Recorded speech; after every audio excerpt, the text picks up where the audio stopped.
hundreds of Christians took to the streets of Damascus on Tuesday, voicing their anger and demanding justice after a Christmas tree in the Christian village of Suqaylabiyah, central Syria, was set ablaze. The act of vandalism, captured in a viral video showing hooded men committing the crime, has intensified concerns among Syria's Christian community about their future under the new Islamist-led regime.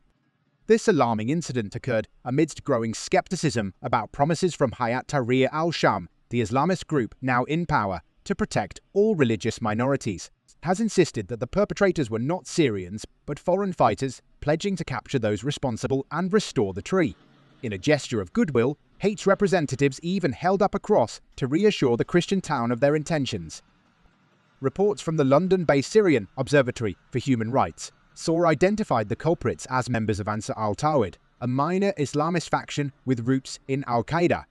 This group, which previously operated as an ISIS affiliate, was eventually absorbed into. Local media speculated the vandals included Erupt militants recruited by Ansar al-Tawhid. However, many Syrian Christians remain unconvinced by these reassurances. Fearing a return to widespread persecution, demonstrators marched through Damascus, demanding both protection and the removal of all foreign fighters. If we're not allowed to live our Christian faith in our country as we used to, then we don't belong here anymore, one protester told Agence France Presse AFP. Another group chanted through the Casa neighborhood, shouting, "Syria is free. Non-Syrians should leave." For Syria's Christians, this attack is a chilling reminder of the threats they faced during the country's devastating civil war. Entire villages were wiped out, churches destroyed, and communities displaced as Islamist factions targeted Christians, often perceiving them as supporters of former dictator Bashar Assad. While Assad was known for offering some degree of protection in exchange for political allegiance, his fall has left many Christians vulnerable. Recent weeks have only deepened these anxieties. A Greek Orthodox church in Hama was shot up, its cemetery desecrated, and its cross nearly stolen. In Damascus, armed Islamists paraded through Christian neighborhoods, blasting propaganda, while online threats of eradicating the Christian community circulated widely.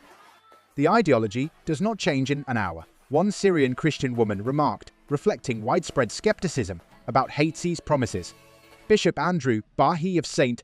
George's Syriac Orthodox Church acknowledged Hayat's swift response to certain threats, such as halting an armored vehicle displaying menacing messages in a Christian district. However, he cautioned that deep fears linger, particularly as heavily armed fighters roam Christian areas. Despite these tensions, Hayat made symbolic gestures, such as restoring the burnt Christmas tree and designating public holidays to mark the festive season. Yet, Christians like George, a Damascus resident, remain wary. There are no official restrictions on celebrations, but many fear going out, worried about attacks from rogue individuals, he told CNN. Many in the Christian community fear that the newfound rhetoric of tolerance from Hayat's leader Ahmed al-Sharia, a former al-Qaeda commander, is a temporary facade aimed at placating international observers. They worry that once global attention shifts, old patterns of oppression could resurface. For now, the restored Christmas tree stands as a fragile symbol of hope in a community grappling with uncertainty. But for Syria's Christians, the road to safety and equality still seems perilously long.